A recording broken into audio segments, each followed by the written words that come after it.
There is power in the name of Jesus.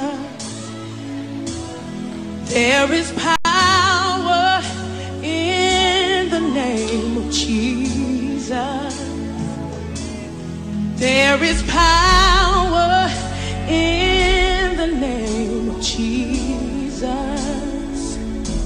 to break every chain, break every chain, break every chain. Woo! To break every chain, break every chain, break every chain. There is power, come on, in the name of Jesus. Come on, you declare it. There is power in the name of Jesus. There is power. There is power in the name of Jesus. We know where it is to break every chain, break every chain. Come on, say it to me. Break every chain, break every chain, break every chain. There's an army rising up. There's an army rising up. There's an army rising up, yeah, to break every chain, break every chain, break every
Today 95.1 FM, the voice of the people. This is Today 95.1 FM, Port Harcourt, voice of the people. Whether it's happening in Port Harcourt, South, Nigeria, or around the world, we've got you covered. On air, online, delivering balanced news and unbiased analysis. Today, 95.1 FM. 95.1 FM, Port Harcourt. News.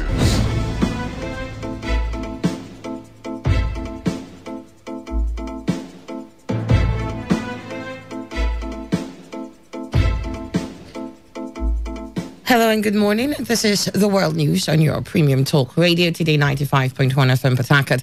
I am Annie Abdul Salam. In the headlines, new Inspector General of Police Mohammed Adamu assumes office as he vows to tackle insecurity. Rivers State Police Command parades 93 suspected criminals in Port Harcourt. Angry youths in Gokana local government area of Rivers State set vehicle belonging to High Prep on fire. And on the foreign scene, ICC acquits former president of Cote d'Ivoire, Laurent Gbagbo. And now the details.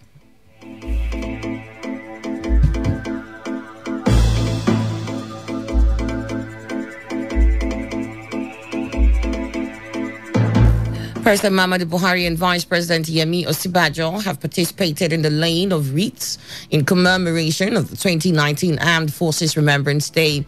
Also present at the ceremony were Senate President Bukola Saraki, the former Inspector General of Police Ibrahim Idris, and embattled Chief Justice of Nigeria, Justice Walter Onnoghen, among other top government functionaries.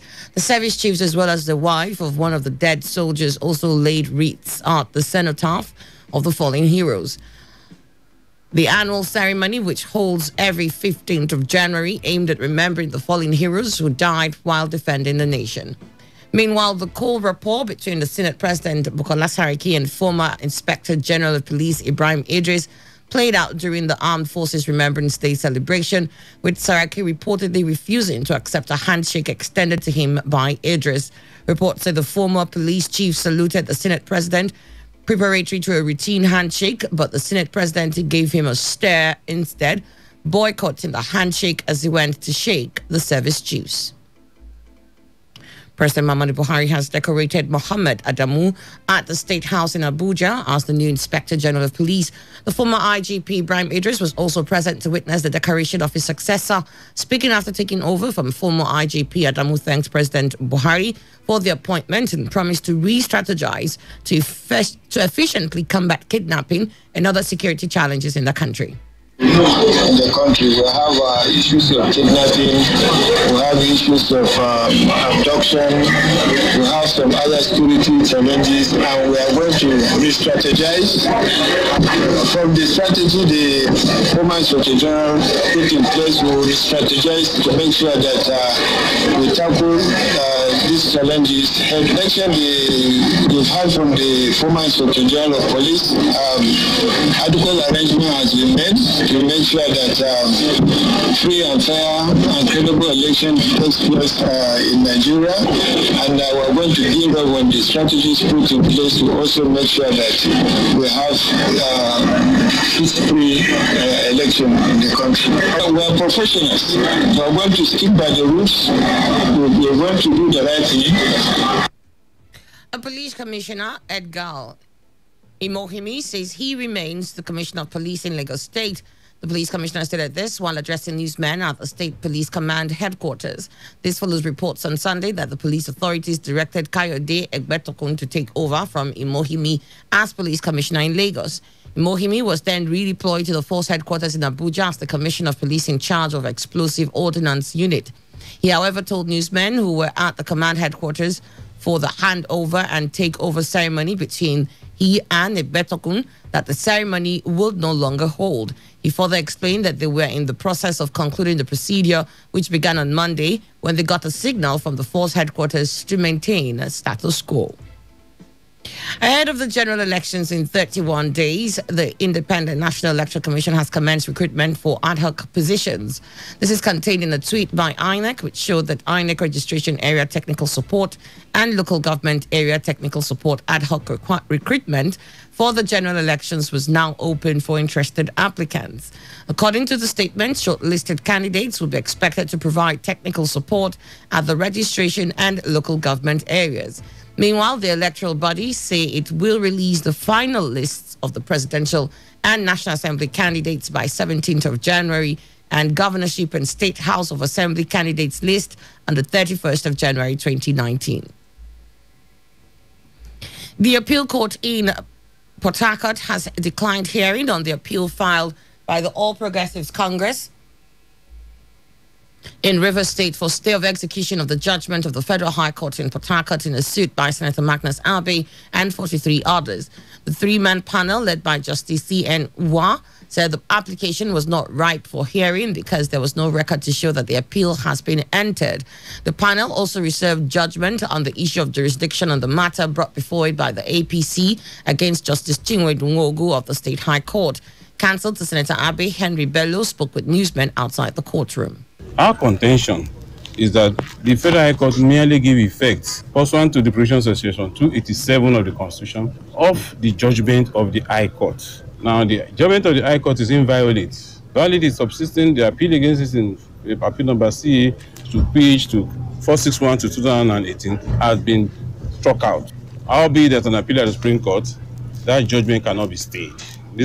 The Court of Appeal has held that the judgment is a consent judgment. You cannot stay a consent judgment. You can also not stay a declaratory judgment. So what we have come to do here, our position is that it's just a waste of time. Waste of time today. We should have just waited to have the appeal properly entered before the Supreme Court. On his part, one of the counsel to APC, Emenike Bete, also spoke further on why the application for stay was not heard. What happened today was that they had one appeal, went to the federal appeal, and had it fully and adjourned without judgment. They will communicate to us the day they will come and deliver the judgment. Now, the second application was application for stay of execution of the judgment of the High Court. That application, they couldn't take it because they didn't have the mandate to handle that particular application. So we are waiting for the President of the Court of Appeal to give them the fresh. Either this panel or another panel will come to take that candidates. Okay. No, he didn't even listen to him carefully. He said that the appeal was not ripe, and the judge said that. Correspondent Uchendu Ejiowo reports that the court is expected to communicate a date for the ruling to all parties in the matter. Rivers State Police Command has paraded 93 suspected criminals operating in the state, including 5 human trafficking syndicates. The suspects include 36 suspected cultists, 30 suspected armed robbers, and 17 kidnappers and 15 cultists. The command also displayed several recovered live ammunition, locally made guns, English pistols, pump actions, among others. Parading the suspects at the command headquarters on Moscow Road, the Commissioner of Police, Usman Belel, said some of the arrests were made possible by men of the Special Anti-Robbery Squad who acted on credible intelligence report. CP Belel said SARS operatives burst a gang of 3 armed robbers operating in military uniform and equally stormed a kidnap den along the Obakari Trans-Kalabari Road in a camp located in Mbatinao Forest, where some suspects were arrested and arms recovered. CP Belel further assured that the command under his watch will do everything humanly possible to combat crime in the state. While acting on credible intelligence, men of the Special Anti-Robbery Squad bust a 3-man gang of armed robbers who in recent time have been operating in fake military uniforms, intimidating and robbing innocent persons of their belongings. Men of the Special Anti-Robbery Squad, in a covert operation during the week under review, arrested the following armed robbers from different parts of the state who have confessed to have carried out several robberies, kidnappings, and cult-related activities within the state. And also to reassure you that the River State Police Command will do everything humanly possible to fight crimes, and most especially to partner with you in doing that, because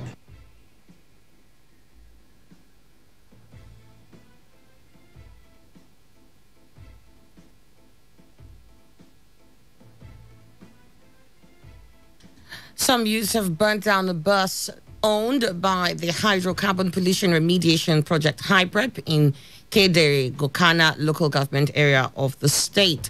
The youths were protesting against what they say is HYPREP's refusal to follow the process of the UNEP report on the organic cleanup. Our correspondent reports that the youths became violent after asking the project coordinator of HYPREP, Marvin Deckel, to excuse himself from a meeting held at Kedere. Security operatives attached to HYPREP paved the way for the officials to escape a mob action from the angry youths. Meanwhile, HYPREP has commenced its town hall meetings and introduction of contractors for remediation to communities in Gokana local government area of the state. Correspondent Precious Nwauku reports that HYPREP team visited Boho and Bodo communities where the paramount rulers, chiefs and youths promised to cooperate with the contractors during the remediation. To another side and get that done. I know that you have been a peaceful community. Know your peace loving. The people of Keguadere are pleased to welcome you to this oil-rich community. We are pleased because your presence here today has not only made it possible for you to witness the impoverishedness, the underdevelopment, the utter assure you that Keguadere is a peace-loving and law-abiding community.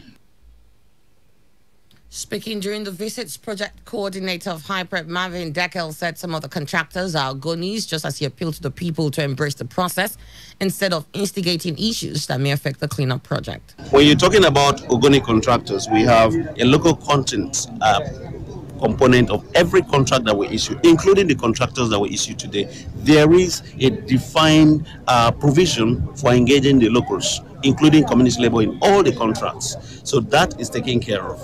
What were you talking about again? Issue of the provision of waters and the... I explained that process has started, and we had to start the entire process simultaneously because of the long delay of non-implementing this until this government came into office. So we have to do everything together. So if there are few people who feel this should not be happening for their own selfish reason, we will not be joining issues with such people.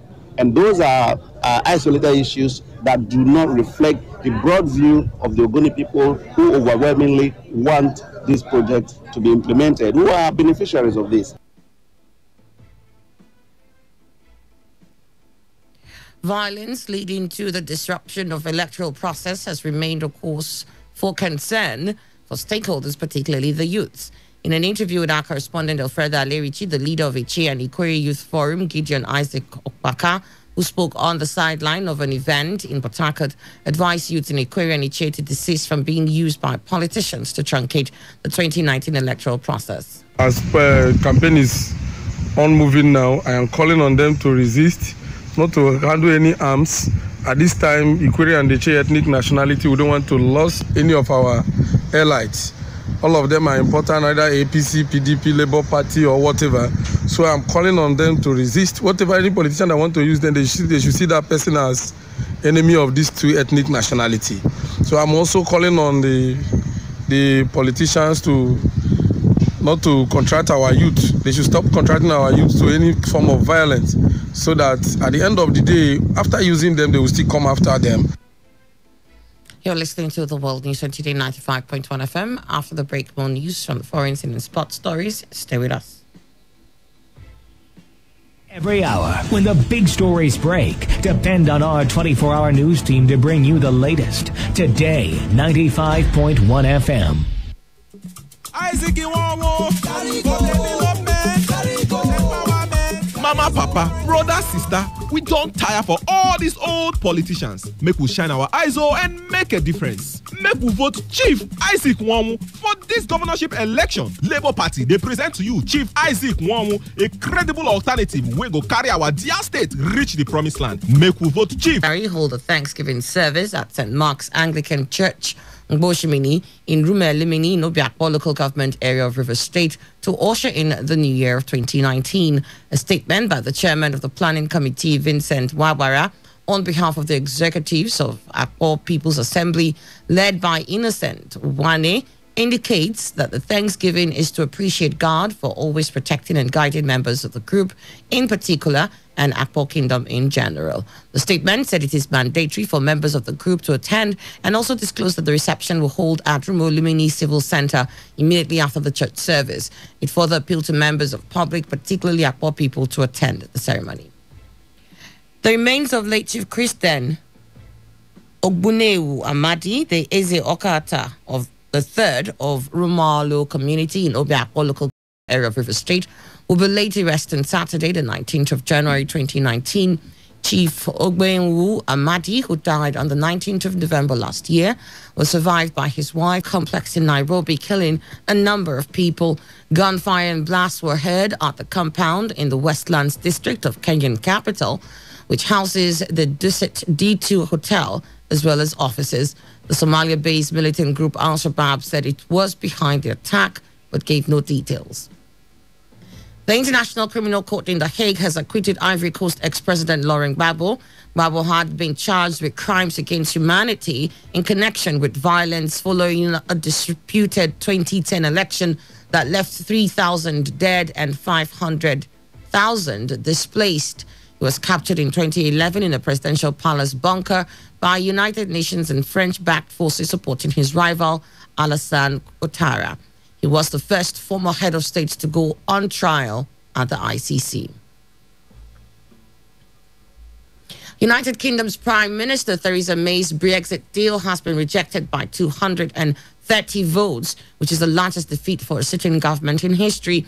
Members of Parliament voted by 432 to 202 to reject the deal, which sets out the terms of Britain's exit from the European Union on March 29th. Labour leader Jeremy Corbyn has now tabled a vote of no confidence in the government, which could trigger a general election. May said she will take time for a debate on the motion today. And in sports, Tottenham striker Harry Kane will be out until March after an injury to his ankle ligaments in Sunday's 1-0 Premier League defeat by Manchester United. Spurs says the England captain will return to training in early March. Kane, who is Tottenham's top scorer this season with 20 goals, is likely to miss both legs of the Champions League last 16 tie with Borussia Dortmund. He will also be unavailable for the second leg of the Carabao Cup semi-final against Chelsea on the 24th of January. And in entertainment, pop star Rihanna is taking her own father, Ronald Fenty, to court for allegedly stealing her Fenty brand name to launch a business for himself. In a new lawsuit obtained by TMZ, Rihanna claims her father recently started a talent development company in 2017 called Fenty Entertainment. The singer also said her father is profiting off the reputation she's created with Fenty.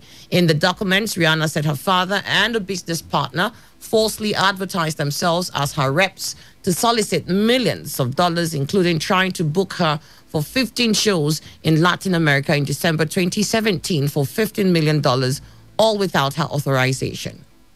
And to end the news, here is a summary of the major stories.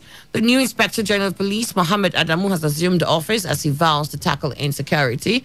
The River State Police Command has paraded 93 suspected criminals operating in various parts of the state. Some angry youths in Gokana government area of River State have set a vehicle belonging to Hyprep on fire.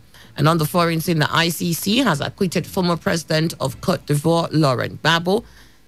And that was the news, as edited by Chinedu Iwona. For comments and inquiries, please call 081-5341-8657 or 081-4434-3502. You can also read our stories on www.todayfmlive.com.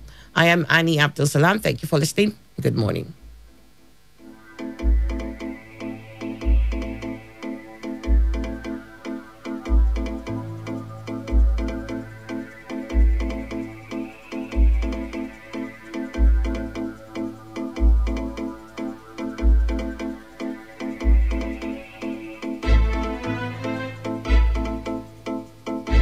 Today's news, today's entertainment, today's sports, today's issues. Today on Today 95.1 FM, Port Harcourt. Port Harcourt, are you ready? Today 95.1 FM, the voice of the people. It's an international gathering. Eyes are about to witness Every nation will testify to the glory of God. It is 5 Nights of Glory 2019. Whatever the enemy destroyed around you, today, receive life in the name of Jesus. Miracle is happening somewhere. Somebody's out of a wheelchair there. There will be salvation of souls. Terminal cases will be destroyed. Eruption of miracles, breakthroughs, deliverance, signs and wonders. 5 Nights of Glory 2019, happening from Monday 21st to Friday 25th of January 2019 at 4:30 p.m. daily at Salvation Ministries, Home of Success, Block 17, BRB Street, GRA, Port Harcourt, River State, Nigeria, and all her satellite churches across the globe and numerous viewing centers worldwide. Come experience God and encounter the supernatural. Good day, my dear listener. Planet View Properties is ever ready to partner with you to build a comfortable future for yourself by selling you the best option and the opportunity to invest in landed properties with us. No amount is too small to make an investment, and now is the best time to take that decision. I also have good news for all those who have been hoping and praying to own landed properties in Port Harcourt. Dear listener, we are introducing to you Planet View Properties.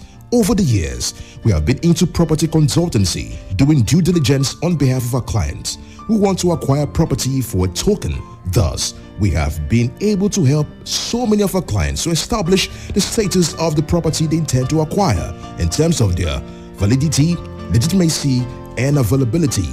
We have carried out such investigations on behalf of our clients over the years in Enugu, Benin, and the Federal Capital Territory, and now in River State. For more inquiries, call 0803-421-3191, 0809-165-2888, or 0902-630-0009. We decided to go into full-time property dealership because over the years, we have discovered that so many people have been duped of their hard-earned money. This is either because they failed to do proper due diligence before buying or ignorance. It is therefore most important that property buyers should know the status of the property they intend to buy. And you may ask, where is this property located? Within the airport area.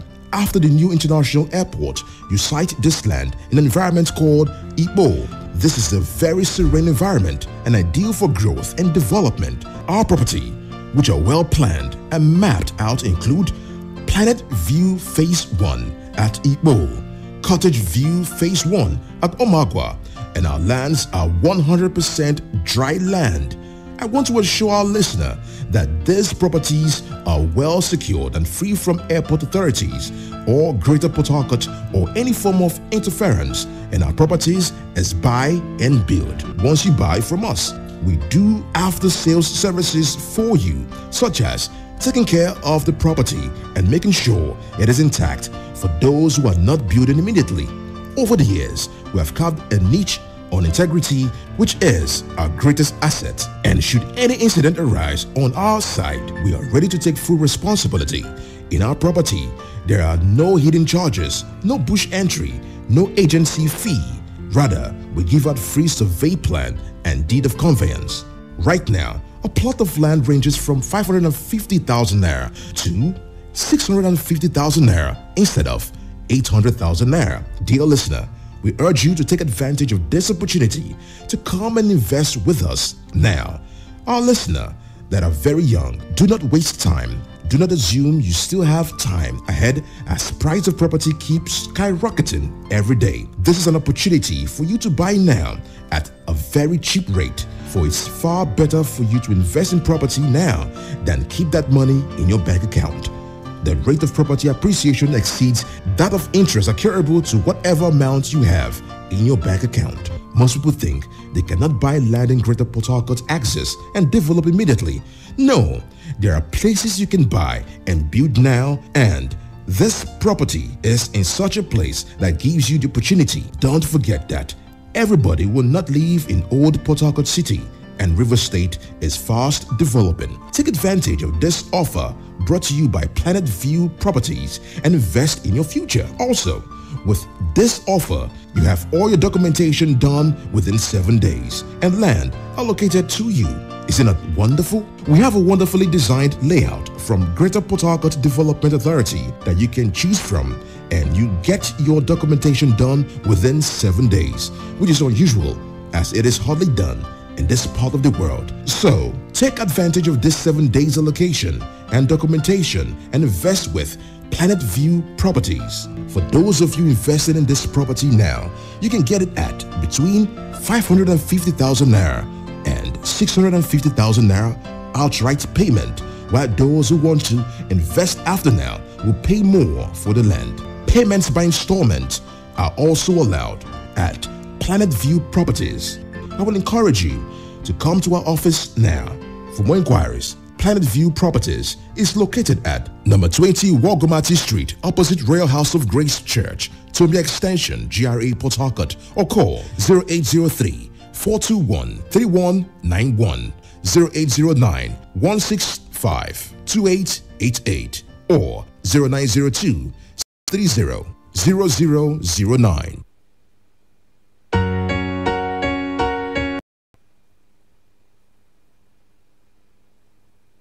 Today, 95.1 FM, the voice of the people. Are you in search of a place to do all your audio recordings? From jingle, documentaries, church messages, and lots more. Are you in search of a platform to give your business maximum exposure? Look no further. Come advertise with Today FM. With our unbeatable reach, we'll give your business the boost it so dearly needs. Visit us now at number 1 Today FM Drive off East West Road, Rumekini, Port Harcourt. Whatever the business is, we'll give it a voice.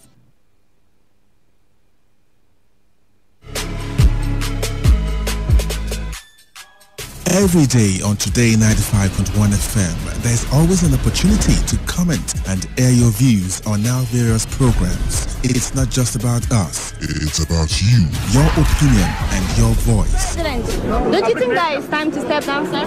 Be part of the story, the gist, reactions, intrigues, and the news. President Neil Patrick Harris has called for greater regulation. Give us a feedback or join the conversation on Twitter at TodayFM951. Our Facebook address is Today95.1 FM, or join us on the number 0701 933 9962. That's our WhatsApp application. Be informed, be educated, and have fun. We are Today 95.1 FM, voice of the people.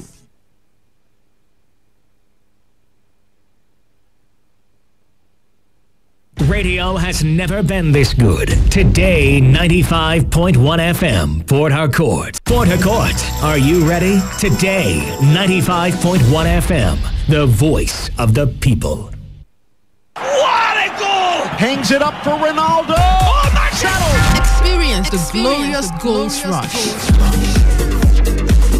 The heated verbal jabs and even moments of madness.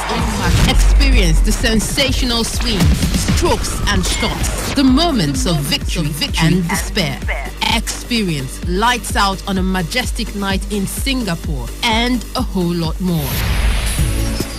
On your premium talk news and sports radio station. Today, 95.1 FM, Port Harcourt. Listen to Sports Attack every weekday from 7:30 a.m. and Today Sports Live after the news update at 3 p.m. Stay tuned on Saturdays and Sundays for a bumper edition of Today Sports Live from 1 to 6 p.m. Experience sports in its entirety on your premium talk news and sports radio station. Today, 95.1 FM, Port Harcourt.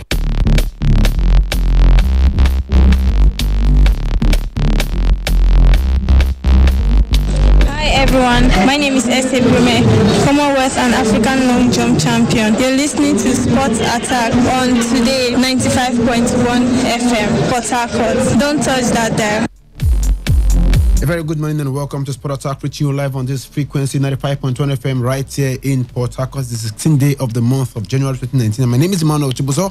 I am the top striker this morning. Let's start from down under in Australia, where top seed Novak Djokovic started his bid for a record 7 Australian Open title with a straight set win over American qualifier Michelle Kruger. Kruger broke Djokovic in the third game, but the world number one dominated from there to seal victory in 2 hours and 3 minutes. He will face French wildcard Joel Fessonga in the second round. Meanwhile, Ken Nishikori rallied from 2 sets down and won 10 straight games before Kamil Mashkraf retired with a score at 3-6, 6-7, 6-love, 6-2, 3-love to advance Nishikori on day 2 of the Australian Open. Fourth-seeded Alexander Zverev broke Ajax Bedene's serve in the 7th game of the third set and went on to complete a 6-4, 6-1, 6-4 win over the Slovenian player to reach the second round at Melbourne Park.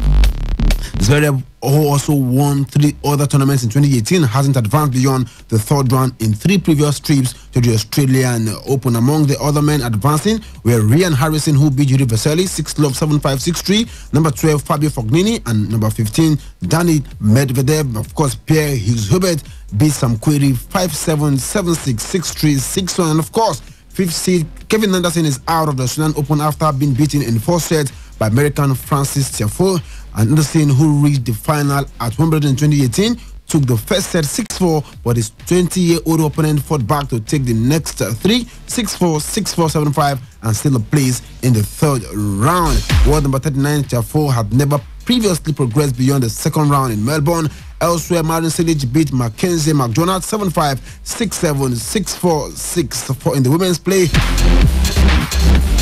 Simona Halep avoided becoming the first world number 1 to suffer back-to-back first round Grand Slam exit with a gusty 3-set win over Kaya Kanepi at the Australian Open. The Romanian top seed fought back impressively to beat the Estonian veteran 6-7, 6-4, 6-2 in Melbourne. The fight back was a measure of revenge after Halep was stunned by 71st ranked Kanepi at the US Open. Halep, who's 27, will face American Sofia Kenin in round 2. Elsewhere, Daria Kasatkina became the first top 10 women's seed to fall as he was thrashed 6-3, 6-love by Switzerland's Timea Basinski in 55 minutes. Elsewhere, Naomi Osaka of Japan began her campaign in confident fashion with a 6-4, 6-2 victory over Magdalene as 6th seed Elena Svitolina made it safely through with a 6-1, 6-2 victory over Victoria Golubic, while Venus Williams dug deep to beat Mihaela Buzanescu 6-7, 7-6, 6-2. And of course, moving on to other stories this morning to boxing, where Anthony Joshua has more chance of fighting Tyson Fury than John Wilder at Wembley in April, says promoter Eddie Hearn. Negotiations for Joshua to fight WBC champion Wilder have broken down again in recent weeks, with Hearn revealing that he has not received any responses from the Americans team, but Fury could have emerged as a more genuine opponent for a potentially huge world heavyweight title fight at the National Stadium on the 13th of April. Dylan White and American Jarrell Big Baby Miller are also on the short list for Joshua, who has recently returned from holiday, and Hearn hopes to conclude a deal before the end of the month. Meanwhile, ahead of his welterweight bout against Adrian Broner, Manny Pacquiao says he's not tense and the hunger is still there. I don't feel changed. I mean, every fight that I have, I'm preparing for my fight. I'm still excited and willing to do the work, the hard work in the gym. Discipline is still there. Hungerness to work hard, to focus on the fight is still there. The fire is still there, the speed. I'm excited to show my best at the age of 40. And now to handball we go, where a handball referee, Musa Jimo, has lamented the current state of the sport in the country, blaming the lack of foresight and poor administrative management for Nigeria's poor position in the sport on the continent. He said handball was the first team sport to qualify for a World Cup in Nigeria, adding that the sport used to be number 1 in the country. He said until recently, handball was a formidable and popular sport in Nigeria, which won a lot of laurels for the country. And now to basketball, where Rivers Hoopers coach Oga Daudu is confident that this team would still advance to the Elite 8 in the FIBA Africa Basketball League, which begins on February the 8th. The Hoopers are drawn in Group A alongside defending champions AS Sali of Morocco, GS Karouan of Tunisia, and SLAC of Guinea at the draws on Saturday at the Hotel Pullman Abidjan. Odaodu stated that the biggest test in the group would be against Saleh, which has a lot of experienced players in his fold. He, however, stated his players are aware of the huge challenge before them and would do everything possible to excel on the continent stage. He also said that he would strengthen his team with new players, while those who qualify the team for the championship would be given the opportunity to prove their worth, and bringing in 5 players to vie for places in the team. While 1 or 2 of the invited players may get automatic shirts, others have to earn their places. He said the opportunity of playing at different venues is a good one for his team. My team is making its 4th appearance at the African Championship, but the new format will give us the chance to play at different venues and garner more experience. He also assured that the Rivers State government is behind the team, while also calling on sponsors to support the team. And of course, Group B has ES Riders of Tunisia, Civil Defenders of Nigeria, Elon Sportif of Benin Republic, and BC Terroir of DR Congo. Group C has Al Ahly of Egypt, Primeiro de Agosto of Angola, and Ferroviário Bahia of Mozambique, and RAG BBC of Rwanda. While Group D is made up of Petro Rwanda of Angola, Smoha of Egypt, ASB Mazembe of DR Congo, and COSPN of Madagascar. Now to the NBA, where some games were played this morning as Steph Curry and Klay Thompson each scored 31 points as the Golden State Warriors, propelled by an NBA record 51-point first quarter, regained the top spot in the Western Conference by routing the Denver Nuggets 142 to 111 in the early hours of this morning. The Golden State Warriors cruised to a 5th straight win to move a half game in front of the Nuggets, who had their 12-game home winning streak snapped. And to other games played this morning right there in the NBA, Indiana Pacers outpaced the Phoenix Suns 131 to 197 in that encounter. Victor Oladipo scoring a poor 10 points in that game. The 76ers of Philadelphia defeated the Minnesota Timberwolves 149 to 107 as Joel Embiid scored 31 points and 10 rebounds in that encounter. Atlanta Hawks got the better of the OKC 142 to 126. Of course, Russell Westbrook scoring 31 points and 11 assists in that game for the defeated OKC. The Milwaukee Bucks, inspired by Giannis Antetokounmpo, scored the defeated Miami Heat 124 to 86 as Giannis scored 12 points, 10 rebounds, and 10 assists, a triple-double right there for him as Eric Bledsoe added 17 points in that game. Denver Nuggets, I told you earlier, lost to the Golden State Warriors 111 to 142. It ended, and of course the LA Lakers got back to winning ways. They defeated the Chicago Bulls 107 to 100 as Lonzo Ball was the top scorer in that game with 19 points for the Lakers. And of course, that's all we have. Another sports football is next on the menu this morning. Let's start from the NPFL, where Plateau United has been fined 5 million naira and banished to Ilorin for their next 3 home games for breaching various framework and rules of the Nigerian Professional Football League during their match day 1 tie against visiting FC Fanyuba in Jos on Sunday. The club has also been handed a suspended 3-point deduction, which they will forfeit if there is a repeat of the incident in the course of the current campaign. According to a release by the LMC Management Company, the 2017 NPFL champions failed to provide adequate security for match officials who handled its home match against FC Fanyuba, which led to some of its supporters and unidentified persons assaulting the referees after the match. LMC said Plateau United supporters encroached onto the field of play after the match, thereby breaching the league's framework and rules. The club will pay 1 million naira for failing to provide adequate security at the stadium and also pay 1 million naira, 250,000 naira each to the assaulted match officials as compensation plus any additional expenses for their treatment. The Just Bay side will also pay a 1 million naira each for throwing objects onto the field of play, encroachment after the match, and bringing the league into disrepute. In addition, the club has also been directed to play its next 3 home matches at the Ilorin Township Stadium, over 500 kilometers from their home ground. Plateau United are also required to, within 7 days, identify and ensure the arrest and prosecution by relevant security agencies of one Atahiru Babayo, named by the match officials for leading the assault, failing of which will lead to Plateau United paying a fine of 25,000 naira per day until the culprits are brought to book. The club has 48 hours from dates of notice to accept or appeal the sanction.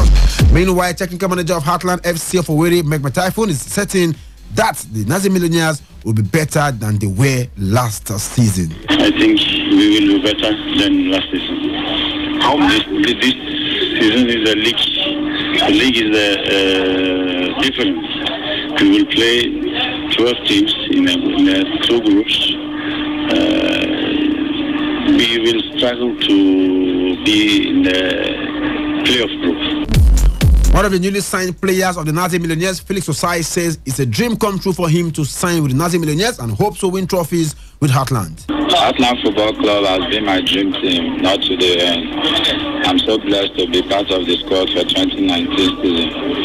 So my expectation is to see how proceed the league and come out the best and to win lottery with the team. I want to leave a good mark here so that I have every reason to thank God because we have the good coach, we have the teamwork is there, the team spirit, the training, the management, they are there for us. Still in the NPFL this morning, where technical advisor of Abia Waters, Henry Makinwa, said it was a bad start for the team and blamed the defeats on poor finishing. It was a very bad start for us. That was the first 20-25 minutes. My boys were very slow. I don't know what happened, maybe the weather. But the second half, we had better chances. I mean, we had about 8-9 chances to score, if I'm not mistaken. But I will say that was poor finishing. And they scored a goal. They were lucky to score a goal, and they have a 3 points. Now I have 4 or 5 days with them. So now I know the problem. Finishing. Create chances, we have about 10 chances today, or we couldn't even make one. So that'll be where I have to work on next game. His opposite number, Balankiyu of Nasarawa United, said the scoreline did not reflect the outcome of the game. Hopes to build on the impressive start of his team. He's not worried per se.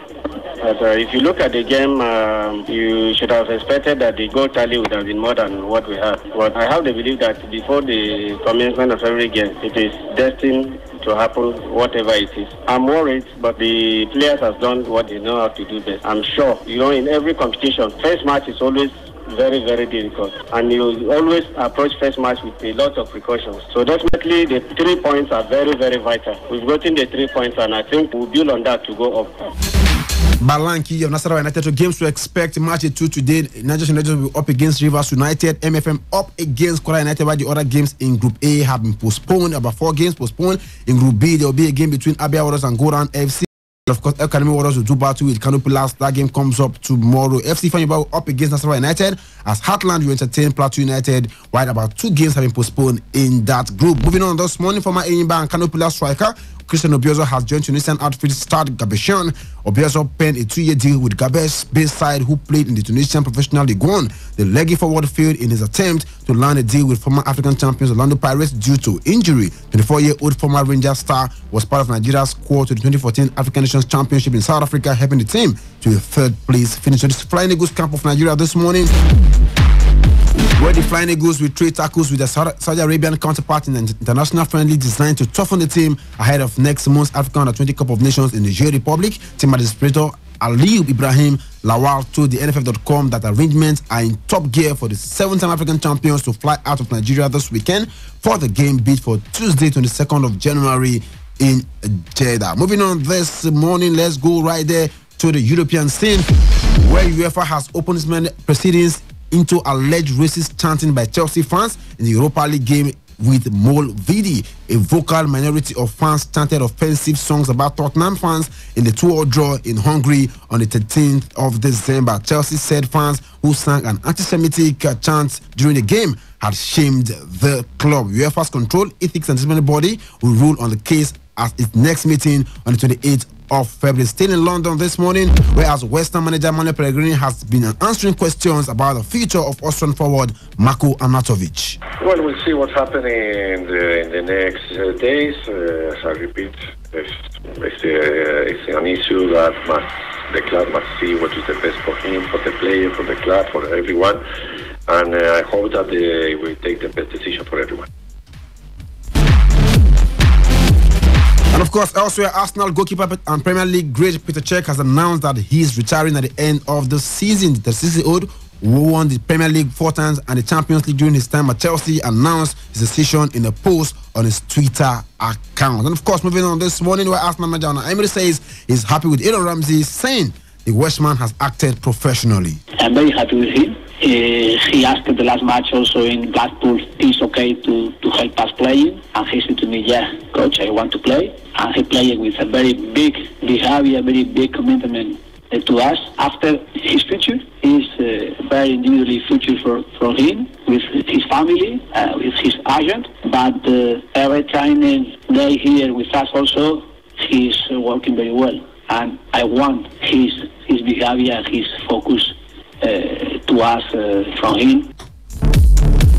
And of course, Man United manager has applauded, talking about Ole Gunnar Solskjaer, has applauded the all-round performance of his team in the 1-0 victory over Tottenham at Wembley. Solskjaer says the atmosphere in the team is high with that victory. We can defend.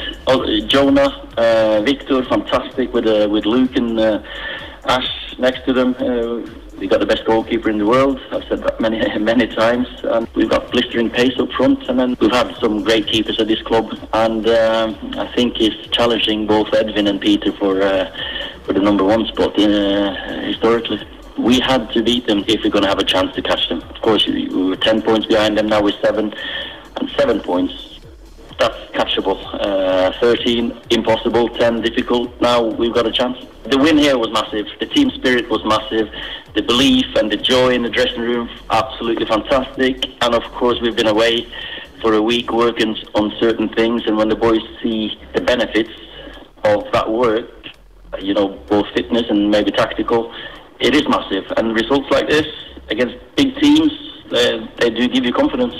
And of course, lastly, this morning, Tottenham striker Harry Kane will be out until March after injuring ankle ligament in Sunday's 1-0 Premier League defeat by Man United. Sports said the England captain, who's 35, will return to training in early March. Kane, Tottenham's top scorer this season with 20 goals, is likely to miss both legs of the Champions League tie against Borussia Dortmund. And of course, he will also be unavailable for the second leg of the Carabao Cup semi-final against Chelsea on the 24th of January. This is a wrap on the show this morning. Many thanks out there for your listening pleasure. If not for anything, at least for your heart, do some sport journals by 3 p.m. for today's Spotlight. Bye-bye and stay blessed.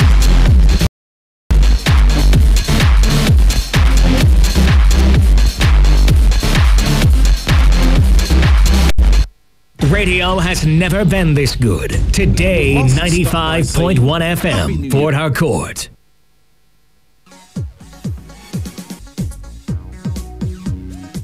Hello, 2019 is finally here.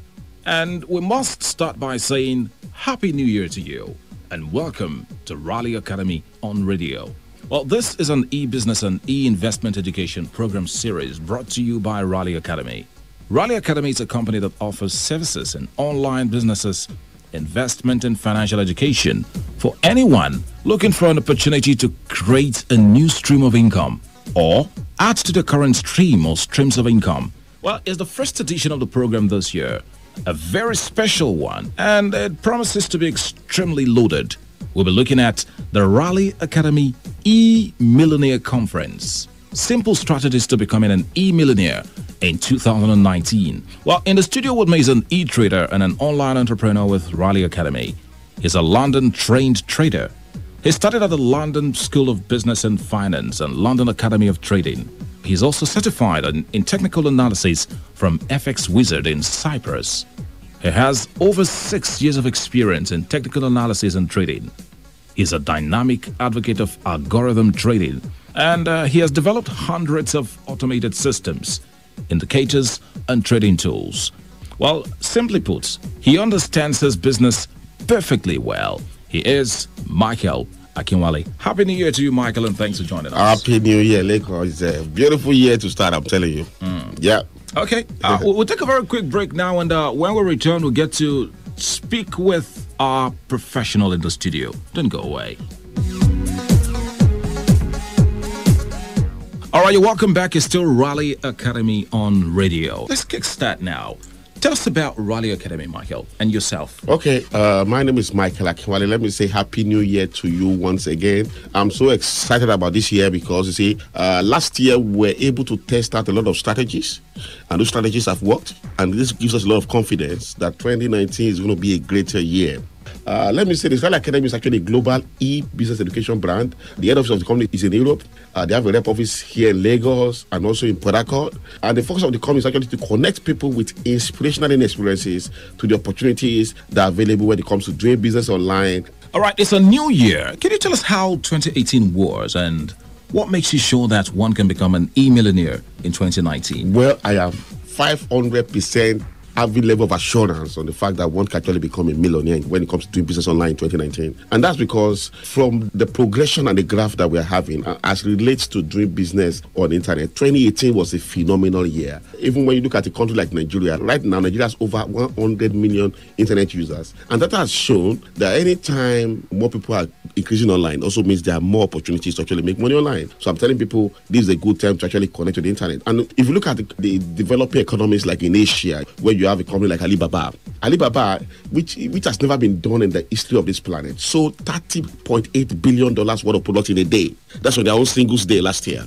And it's also a Guinness record that they broke, in which they sold $1 billion worth of product in 90 seconds. It's never been done anywhere. And this can only happen with the power of the internet. And even when you go to the place like the US, where you have a company like Amazon is one of the countries that was able to enter the $1 trillion valuation last year. Amazon, on its own Black Friday, was able to do about $8 billion in sales. These are crazy sales that can never be achieved without the internet. And you see, they were even doing some research to compare what's happening online to what's happening offline. And they discovered that there was a decrease in traffic. You know, before, when it's Black Friday, people go into the supermarkets, begin to fight themselves to collect products. Buy goods, yeah. But because of the internet, now everybody can go online and order for them. So traffic is reducing in the physical store. Traffic is increasing in the online store. So I keep telling people, it's time to actually begin to add the internet to your business.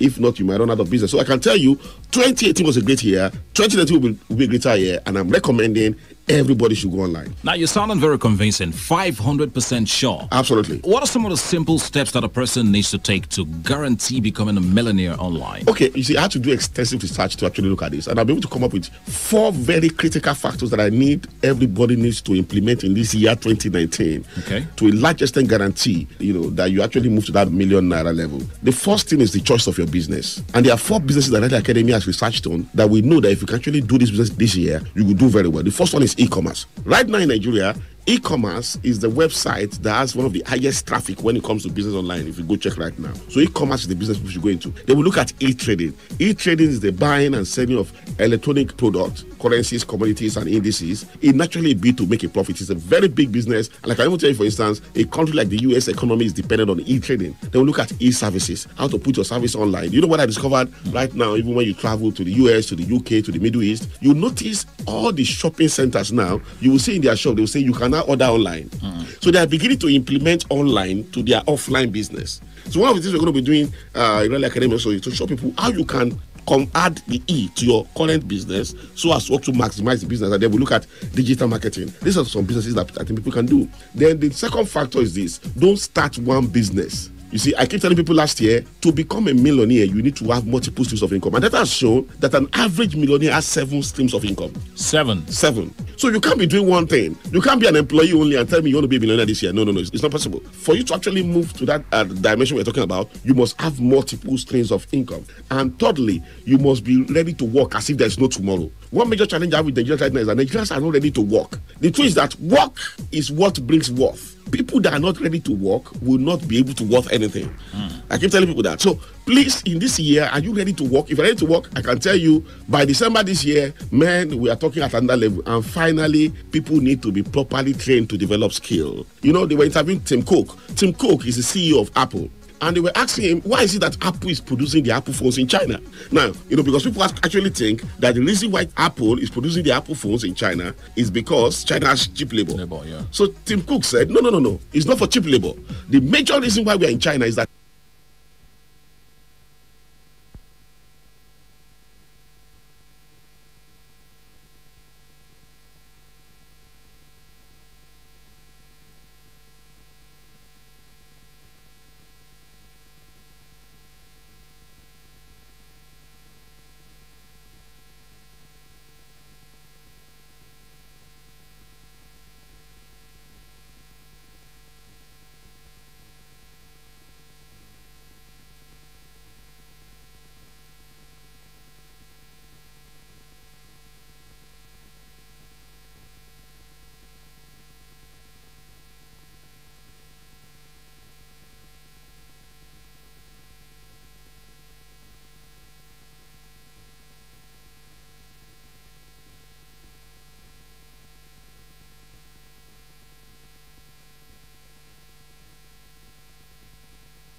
Port Harcourt, are you ready? Today, 95.1 FM, the voice of the people.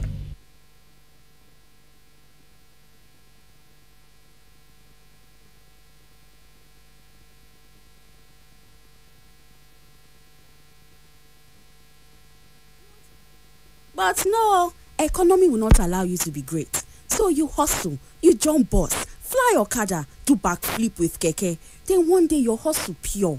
Alert enter, bing. You buy a fairly used car from your guy's sister's uncle's brother. Oh say you don't arrive. Stew everywhere. You shake all the tables, your daddy. As your head they swell, your car payment for road. You call your mechanic. Mechanic says, "Na generator engine they put for your car." Chai!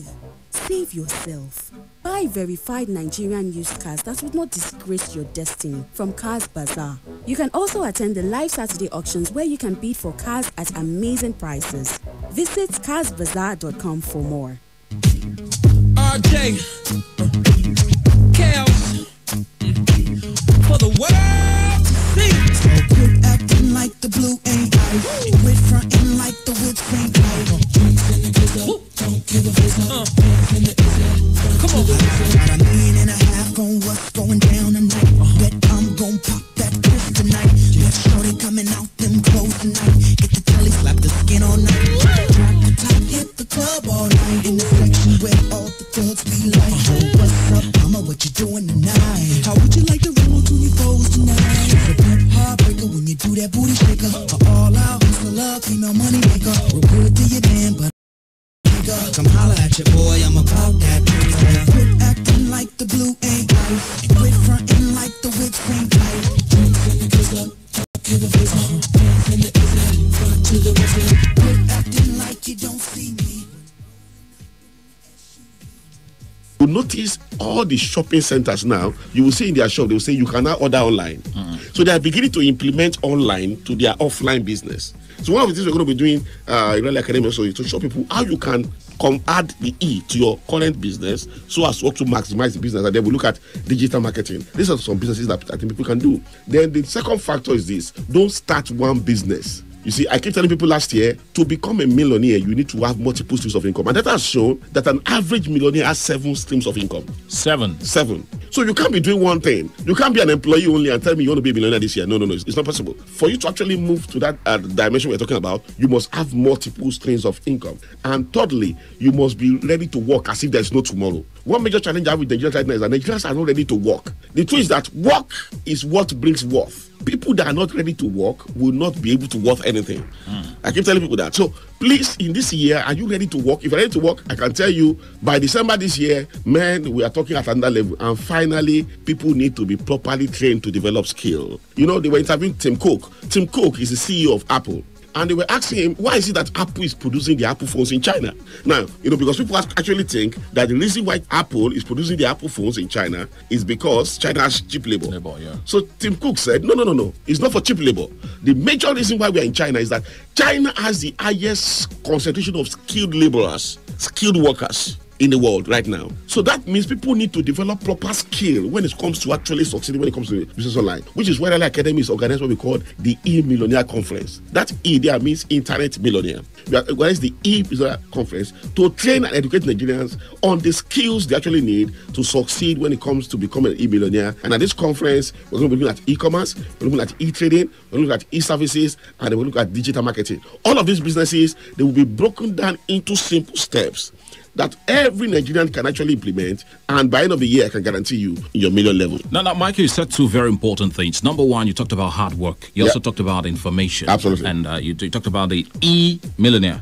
E-Millionaire Conference. Now, let's talk at the cost of the conference. How much does it cost to attend this conference? Well, naturally, this conference will have cost you a lot. But thank God for a company like Rally Academy, powered all the way from Europe to actually empower Nigerians about opportunities available online. This conference is coming to you free of charge. This conference is coming to you free of charge. Okay, so you can be a business person, you can be an employee, you can be a retiree, you can be an housewife, whatever what you are, you can be at this conference. As long as you are looking to actually maximize your money making this year, you are at this conference. The only condition we always say is that that for you to be at this conference, you must have the device to do business with. There are about 3 devices you can use when it comes to doing business online. You can use a laptop, you can use a tablet, or you can use your Android phones. You must have any of this. If you don't have any of these, then don't be at this conference. But if you have them, be at this conference. We're going to be showing you how you can turn these devices to money-making machines, and then we can guarantee that by the end of the year, all of us will be smiling to the bank. All right, it's a free conference. You don't need to forget that for anything. Tell us the date, time, and venue of this conference here in Port Harcourt, and how people can register to attend. The conference will be taking place for just one day right here in the city of Port Harcourt. One very, very explosive day. You cannot afford to miss it. And the date of this expo is Friday, the 18th of January 2019. Friday, the 18th of January 2019. And the time will be from 11 a.m. to 2 p.m. From 11 a.m. to 2 p.m. So 3 hours of very, very explosive time. Now, the venue of the event for that one day is at L.A. Kings Hotel. L.A. Kings Hotel. The address is 31 Stadium Road, opposite First Bank, right here in the city of Port Harcourt. L.A. Kings Hotel, 31 Stadium Road, opposite First Bank, right here in Port Harcourt. It's very important also that you register to be at this event, so we know you are coming, and then we can prepare for you. And to register is pretty simple. All you need to do is send an SMS to your phone number, and your seat will be reserved to be at this event. So take your phone right now. Let me show you how to register. To register, SMS the word PH2. PH is short for Port Harcourt. That's PH and number 2 to this phone number 0708 955 5992. And that phone number again 0708 955 5992. And that phone number for the last time 0708 955 5992. So send the word PH2 to that phone number, and your seat is out to be at this event. And we're at Academy, we're looking forward to seeing you there. Thank you.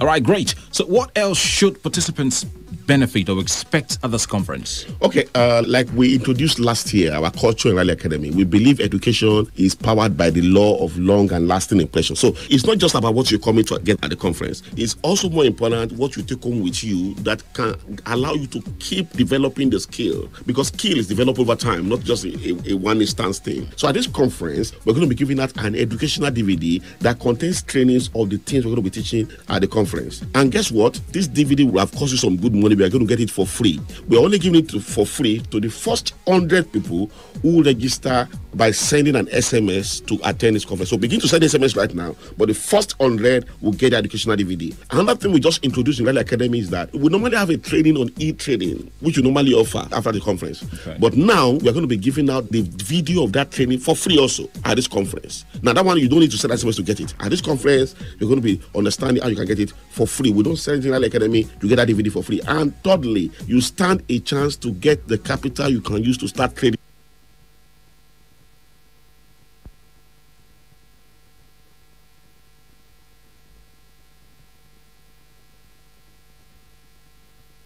Radio has never been this good. Today, 95.1 FM, Port Harcourt.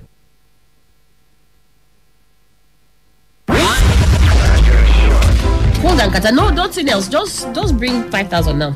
Only. Make the Kata day. Make the code remain. Yeah, they worry.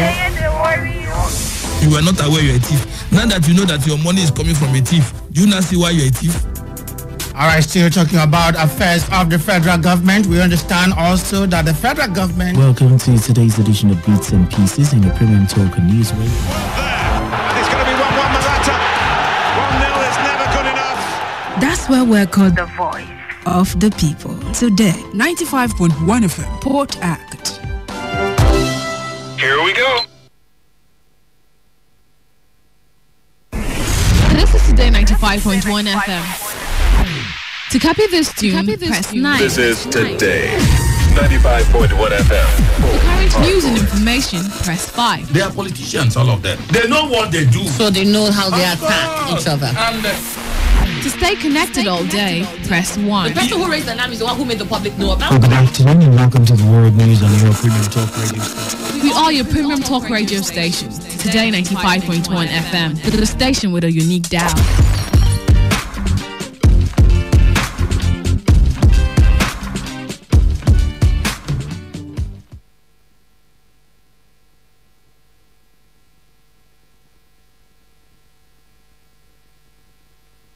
Okay, all right. All you need to know about this one is that 95.1 FM. Such a unique dial. You remember the discovery. This is Today 95.1 FM. And those special moments that made them a family. Let them say the say, and we do the do. My name is Annie Abdulsalam. Thank God for life. Thank God for hope. And Keith Tego, your host with the most, holding it down as usual. Should I propose to my man? He's refusing to propose to me.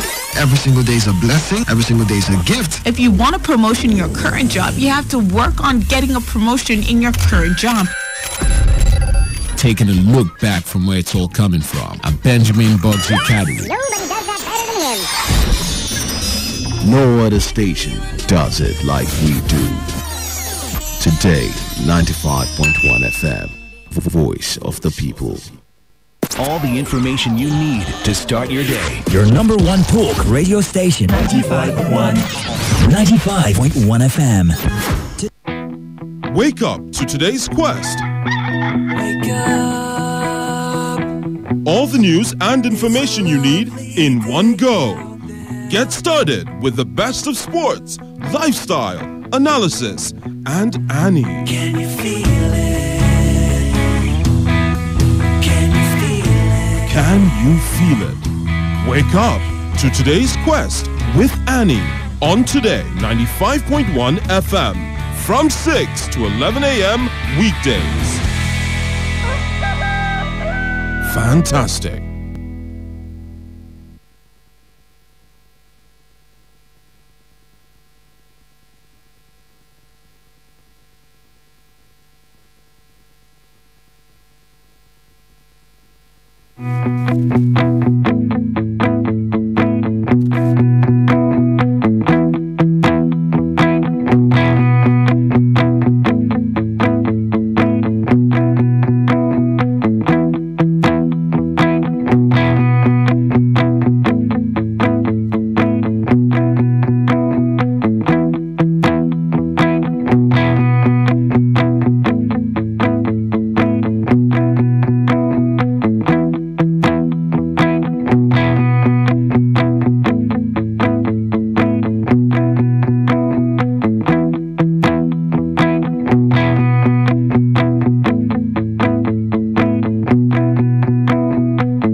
It's 8 minutes after 8. You're listening to Today 95.1 FM. It's the 16th day of January. And you're tuned into your premium talk news and sports station. Welcome on board. And we'll start with the newspaper review. We'll be going through some of the captions from the major newspapers in the nation. And as usual, we'd like to just say a word or two concerning them and move on. We'll start with This Day newspaper. And This Day newspaper has a story with the caption, Harvest of Retirement Looms in Police as AIG Adamu becomes IG. Harvest of Retirement Looms in Police as AIG Adamu becomes IG. Of course, I think we kind of mentioned something like that, Emmanuel, yesterday when we were talking about if he indeed becomes the IG and how many people may just have to retire, as was witnessed during the time of Ibrahim Idris. Anyways, Emmanuel is here with us. Emmanuel, good morning. Good morning, Annie. Good morning, Nigeria. So, I mean, what do you think there? Well, I think it's maybe growing to become a routine. So, if he comes in, there are certainly those who indeed perhaps should be there earlier than himself, and they are not there, and so they need to go out. If he becomes their superior, as it were, there is no way they will remain there. So first of all, that particular harvest is targeting those kind of people, and then there are others who, for one reason or the other, should also be due retiring and all that. And so I think it's becoming a routine. A routine, okay. Let me just read a bit of that story. And it says here, the newly appointed Acting Inspector General of Police, Mr. Abubakar Adamu yesterday officially assumed duties at the force headquarters Abuja after meeting with President Muhammadu Buhari, promising to uphold high professional standards in the handling of the forthcoming general election. However, about 10 senior officers comprising of 7 Deputy Inspectors General (DIG) and 3 Assistant Inspectors General (AIG) will be forcibly retired with the appointment of Adamu as the 20th indigenous IG. The People's Democratic Party and the Coalition of United Political Parties greeted the acting IG with a charge to immediately commence the reorganization of Nigerian police to restore professionalism and adherence to rules of engagement in the force, describing former IG's tenure as shameful.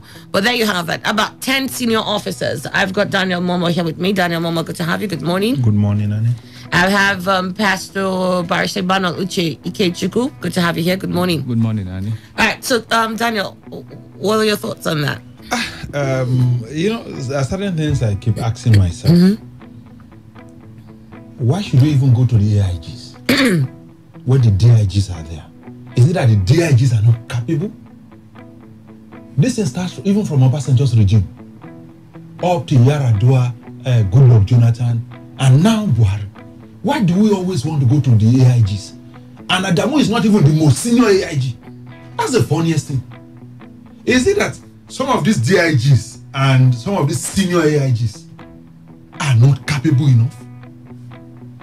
And it's going to be a waste of resources, a waste of this effort Nigeria has put into investing in some of these officers, that today we just ordinarily go home and rest. That's just the meaning. Just go home and rest because we have appointed somebody who is just your junior.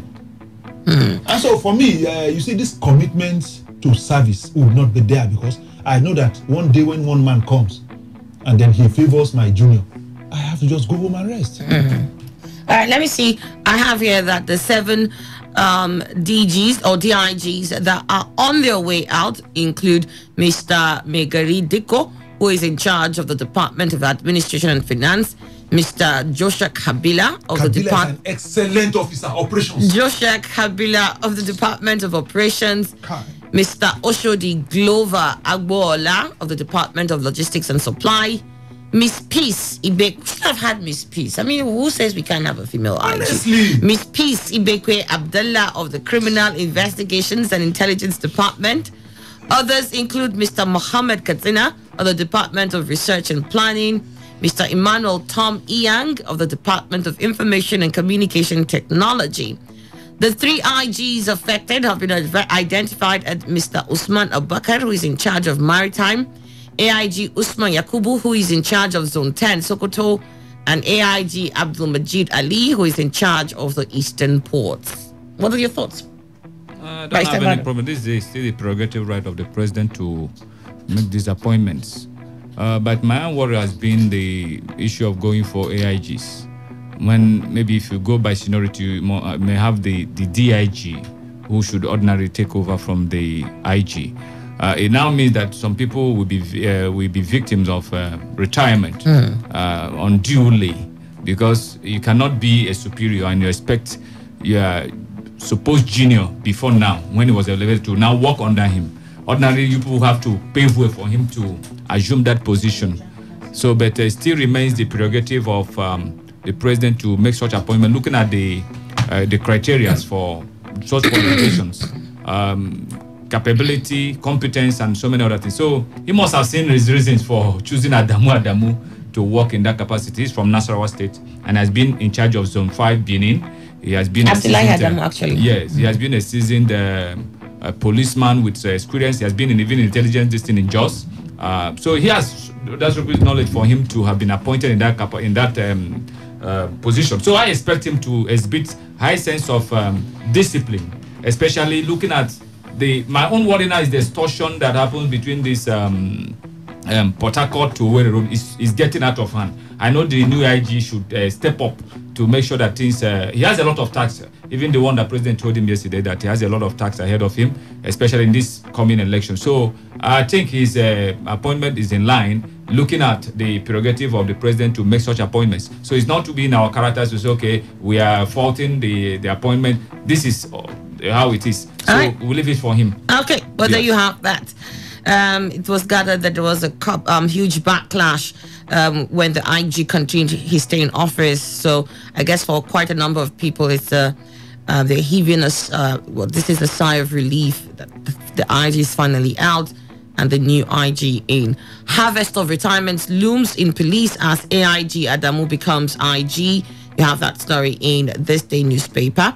Also within This Day newspaper, we have a story here that says PEF, federal government's planned railway concession delays rail distribution of petrol. PEF, federal government's planned railway concession delays rail distribution of petrol. You find details of that story in This Day newspaper. Buhari can't secure Nigerians, Atiku insists. Buhari can't secure Nigerians, Atiku insists. He says Secondo's vows to retrieve Oshun's stolen man. You find details of that story there in This Day newspaper. Buhari can't secure Nigerians, Atiku insists. We also have here mounting debt signals danger for economy. That's from NECA. Mounting debt signals danger for economy. It's coming from the Nigeria Employers Consultative Association, NECA. They're raising alarm over the country's rising debt profile. What about your thoughts on that, Barrister Emmanuel? That is also giving me serious concern, and the government should also be in a position to watch it out, because we are looking at the debt profile is increasing day by day, and it's becoming worrisome. It's like a man who is living in borrowing. You don't have anything to back up all that you have been getting from those people. You are mortgaging the future, and it's something that everybody should, and also we need to tell the APC government to see how they will sit up and see how they can stop it, because the more you keep on collecting, the more it can keep on piling, especially when you're using it to also service debt too. It's like you borrow to pay off debt. Instead of using that loan, you use it to build infrastructure so that when they yield, you cannot use it to pay off those debts that you have accrued. So it is a source of worry, and I know that the government will look at it closely to see how we can regulate it to bring it to the... I'm not against borrow, but when you borrow, try to invest it wisely. So as it is yielding, you are now using it to offset some other debt that may come along your way. The Nigeria Employers Consultative Association has raised an alarm over the country's mounting debt burdens following the release of the third quarter report of the Debt Management Office and the 2019 budget assumptions, saying the increasing debt burden could have negative implications on developmental capacity of the economy. Director General of NECA, Mr. Timothy Olawale, said at a forum in Lagos that the debt burden was worrisome and needed to be checked. Olawale said the debt burden was worrisome because about 25% of the 2019 budget size of 8.8 trillion naira amounting to 2.14 trillion naira was going into servicing debts. He also said that the federal government's continued borrowing within the domestic market was limiting the real sector from accessing funding for expansion and growth. Emmanuel. Well, I think it's painful to see that borrowing a substantial amount of money is going into debt servicing. I don't think it helps anybody. It's not something happifying at all. But I also believe that there's need for borrowing so long as the businesses exist and the government exists and governance exists. There will always be borrowing. But are you now projecting your borrowings into maybe capital ventures and all that? If you are, that means you will have certainty in your mind that yes, you are going to recoup whatever comes and then be able to do some other investment. But if it is debt servicing, it becomes like a recurrent expenditure because you must service that debt and then you are sinking deeper and deeper. I don't think it's healthy for the nation. And the federal government also should look for a way, because I know experts will know how to manage the economy that they can be borrowing even can be offset. Not always borrowing. But if you borrow, invest, and then make profits, it will help keep the country afloat. All right, Daniel. Yes, my own major source of worry is some of these state debts that we're having, and they are not even transparent enough. We spend all days arguing about the federal government debt. Look at Kaduna State, for example. Say Lagos State, for example. Those are debts that, and some states that the internally generated revenue alone and their civil servants monthly wage bill cannot even carry what the state has. So my worry is majorly to the states and how they can even pay back some of these debts. What Kaduna is still owing now. El Rufai, you know, the other time he planned about $350 million until the Senate had to throw that out of the window, and then it became a source of anger to him why Sani should never return back. So for me, like he said, debt, borrow is not something, but when we now borrow for infrastructure, absolutely good, and then you time yourself and be able to project yourself. But also borrowing for some of this, I watched a video yesterday. When you borrow for some of these things, the Abuja, Kaduna Rail, they are running out of debt as we talk. So what would then happen maybe in the next 3 to 4 years? Are we going to be able to repay the money we borrowed to build some of those rail lines? So these are some of the concerns that the federal government had to come clean to let the people know this is the major reasons why we are borrowing. This is how long it's going to take us to pay. And so if the people don't agree to it, we all rise up and say, no, we don't agree to some of these debts. Okay. Well, you have that in this the newspaper. Federal government defers final decision on minimum wage is another caption here in this day. Federal government defers final decision on minimum wage. It says here that a special Federal Executive Council meeting presided over by President Muhammadu Buhari in the State House yesterday failed to conclude the decision on national minimum wage. This is coming as President Muhammadu Buhari has launched the new Nigerian international passport with enhanced security and 10-year validity. Apparently, due to the crucial importance of governance to the national minimum wage issue, the council resolved that it will take its final decision on it after the National Executive Council, a body of governors presided over by Vice President Yemi Osinbajo, would have deliberated on the matter. Emmanuel, and already we've heard the position of the governors on this. Well, I think I have to advise federal government to tread softly and very carefully on this issue, because it looks like they are now exciting labor to still embark on that strike. And because I wouldn't know the parameters they are using. Of course, they are on the behind the wheels. They will also know exactly what is required and what they can afford and all that. Ability is crucial in paying whatever wage. But then I think 30,000 is what should be given attention. But if they are saying deferring the time to maybe give final approval or whatever the labor comes up with, because as they are planning, labor is also planning.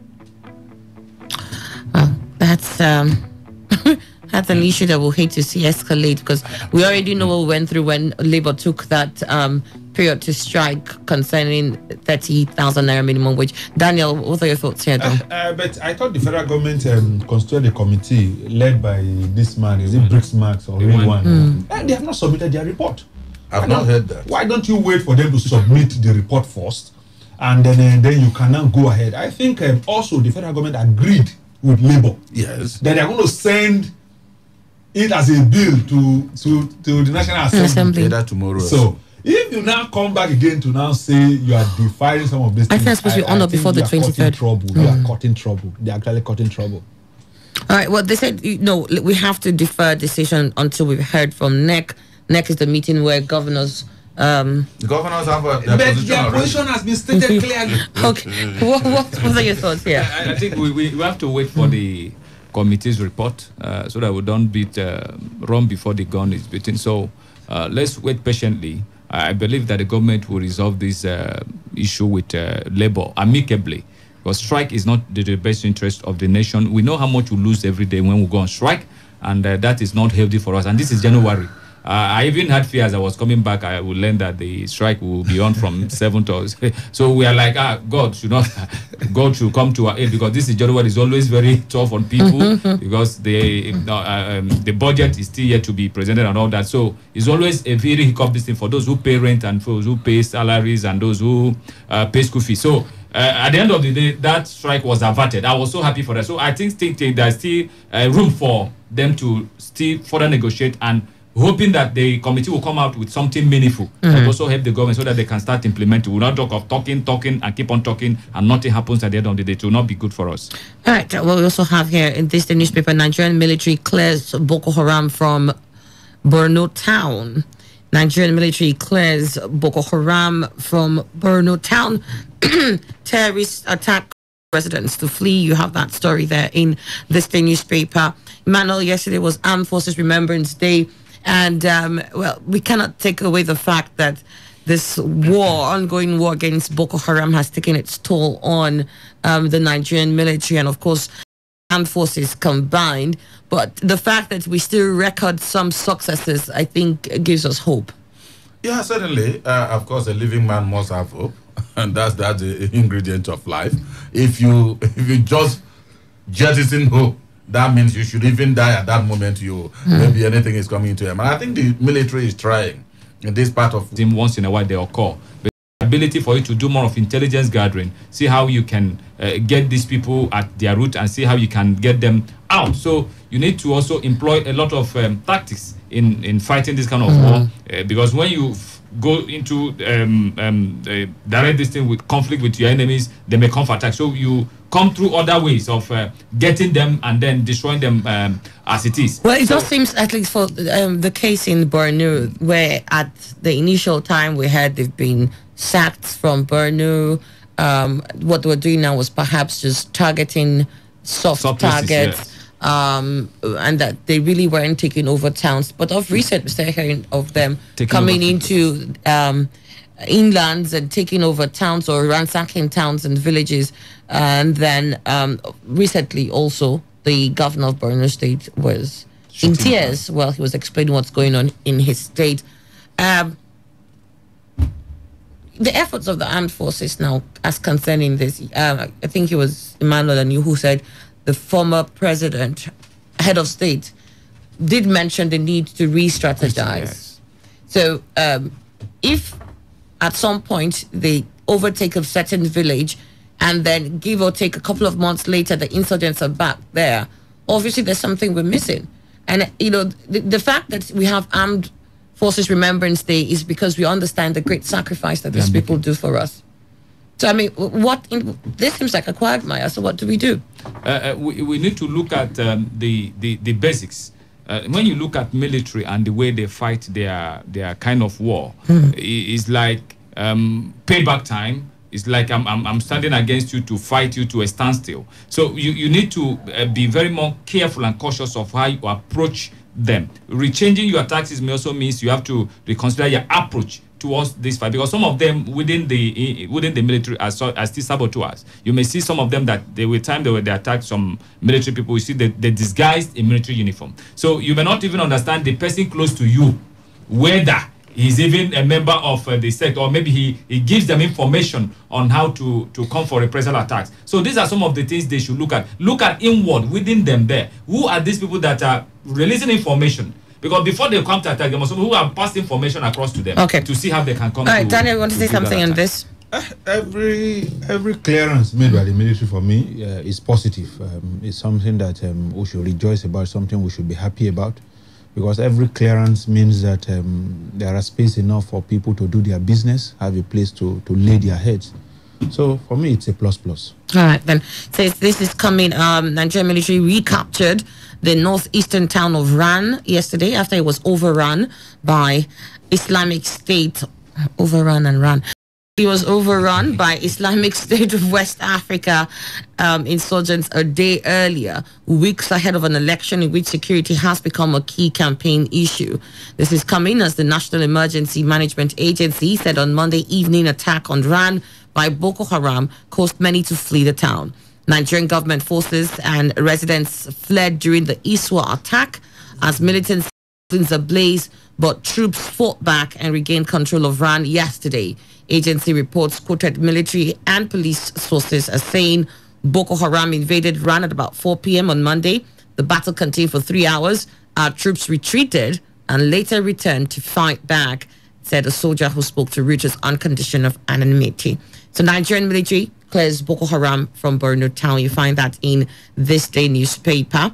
Also in This Day newspaper, you find here, we can't win war against corruption by undermining law. This is coming from Onaika. We can't win war against corruption by undermining law. Onaikan is the one that's speaking. Manager, want to say something on that? Yeah, absolutely. That's a correct statement. You don't undermine laws to win something. That means, of course, you are creating lawlessness. And so you want to fight corruption, win that war, please be on the law. Follow it. Due process must indeed take its course.